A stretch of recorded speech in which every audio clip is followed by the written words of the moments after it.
Yas sada mukta eva yatendriya mano buddhihi. Then again, the meditator, the dhyana yogi should have complete control over his senses, his mind and intellect.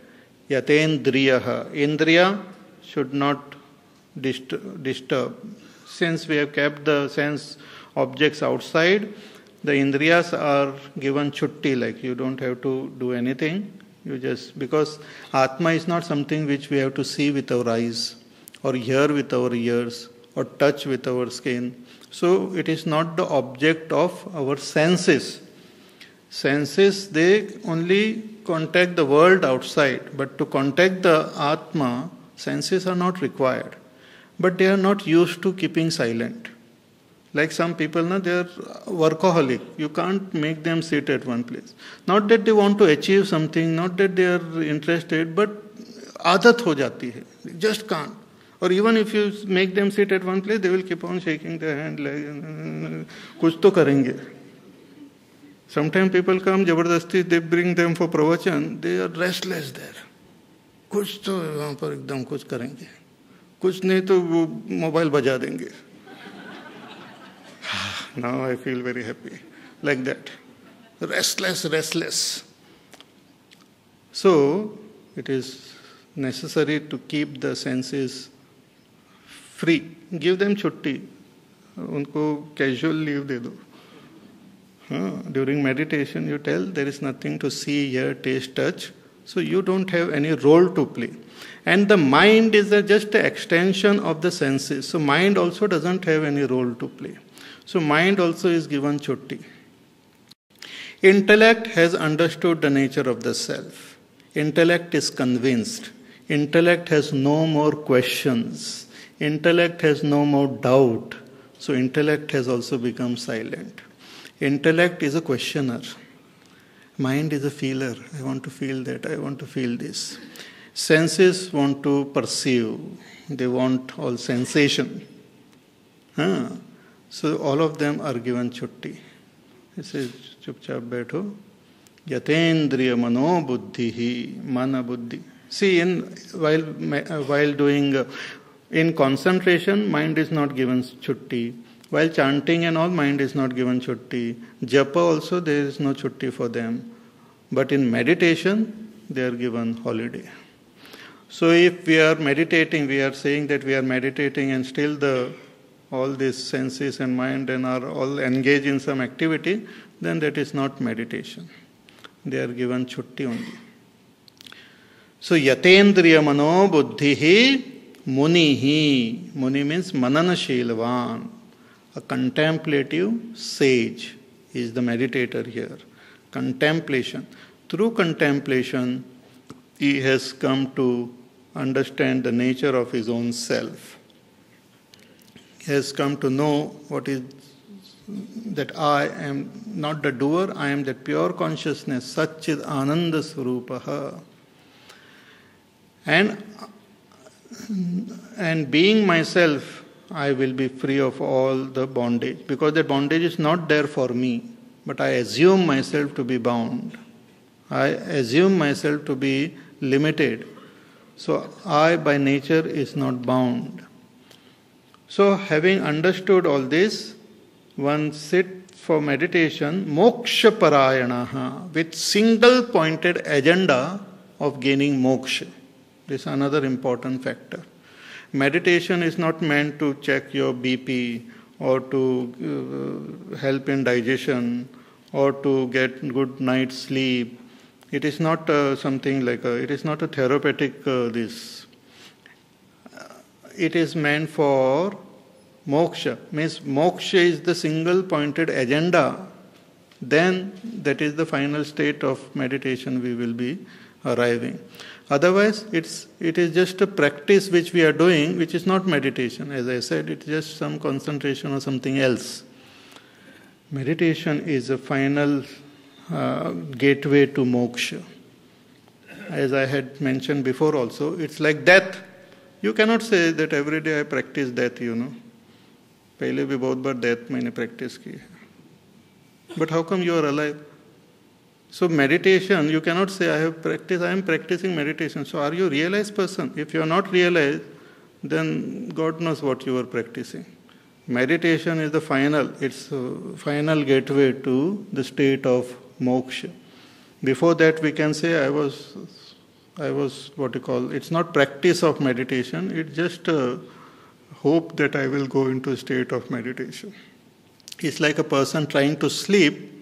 A person who is asleep is different, and one who is trying to sleep is awake only. Another person who is awake and this fellow who is trying to sleep, they are in the same state. Only difference is this fellow is rolling on the ground and the other fellow is watching the football match. That is the only difference. Otherwise, both are in the waking state only. Going into the state of meditation is different. So that happens when we have single-pointed agenda.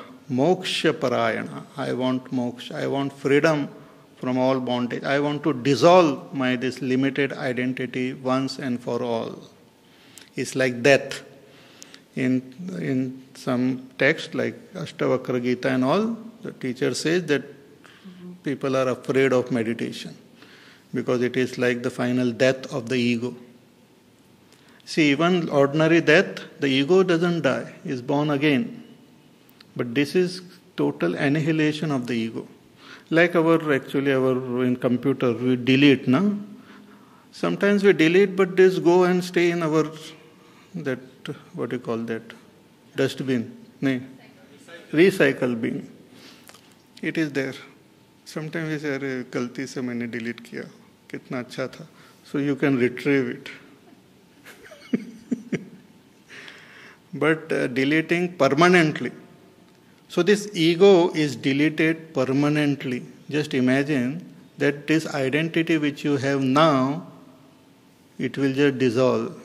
Like the rainbow which dissolves, like the clouds which just dissolves. No longer that cloud which you had seen and you liked it is there. It has just gone. Like that ahankar, that limited identity which I had, it just dissolves completely.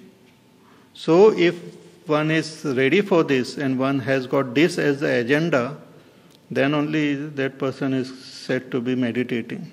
Moksha parayana. See, each and every word is important. Bhagavan says moksha parayana. Parayana means the ultimate destination I want. Ultimate goal which I am seeking is moksha. Nothing more, nothing less.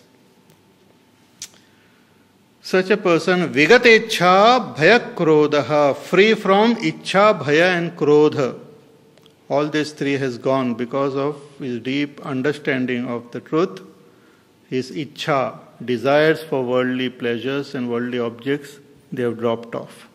Fear has gone. Fear is there because of our sense of limitation. We think I am this limited being, so I want to protect it. But when I come to know, even intellectually, that I am that pure consciousness, unborn, deathless, eternal, I become free of all fear. When I come to know that there is no other person or other object to frighten me, to limit me. Fear is always there from someone else, other. But there is no other to frighten me. There is no other to limit me. There is no other to destroy me.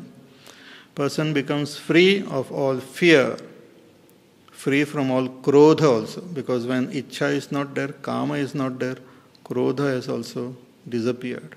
So vigata ichha bhayak krodha, such a person, when he attains this state, such a person, Bhagavan says, yas sada mukta eva saha. He considered him as mukta only then. You don't have to then. He has reached the state of nirvikalpa samadhi and he is free. Because no dvaita is there, no experience of duality. This ego has dropped and he has reached the state of aparoksha anubhuti. Yas sada, he who is in this state, Bhagavan says, mukta eva saha, he is free. Is consider him as free. Yas sada mukta eva saha. So this is the path of meditation, the final exit door. So through this path, what does he experience, or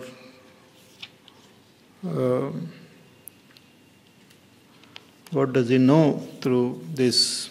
What is the nature of the self he realizes? Bhagavan mentions this in the last verse now.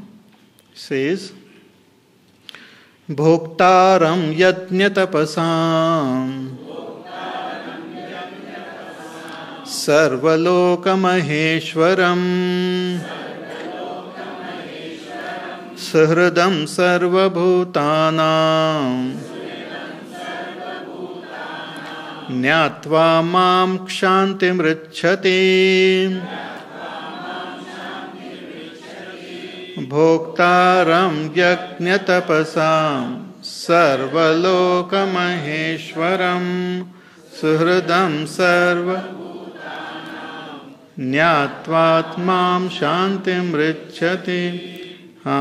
In that state of meditation, Bhagavan says, Nyatva mam, having known, having realized me, Shantim Richati, he attains that supreme state of peace. From where you came. Here he was meditating on the self, and he has recognized and realized the self, and Bhagavan says he has realized me. So I and Bhagavan is same. See, it's like that again the example of the ocean and the wave. The wave is meditating. The wave is a dhyana yogi. The wave has understood that I am not this form, but I am that water, pure water. I am not undergoing any modification, any change. The outer form undergoes modification and change. The outer form is born and it dies, but I, the water, is neither born nor do I die. So let us imagine a wave is meditating and it realizes that, oh, I am that water. And when it realizes that I am water, it also realizes that I am there in all the waves. In fact, I am the ocean. I am the ocean and I am all the waves. So when we talk about the ocean, it is Ishvara. And when we talk about one wave, it is Jiva. So this Jiva has understood that he is one with that Ishvara. So here, when Bhagavan says you will understand me, Bhagavan is talking as Ishvara. So this, who is Ishvara?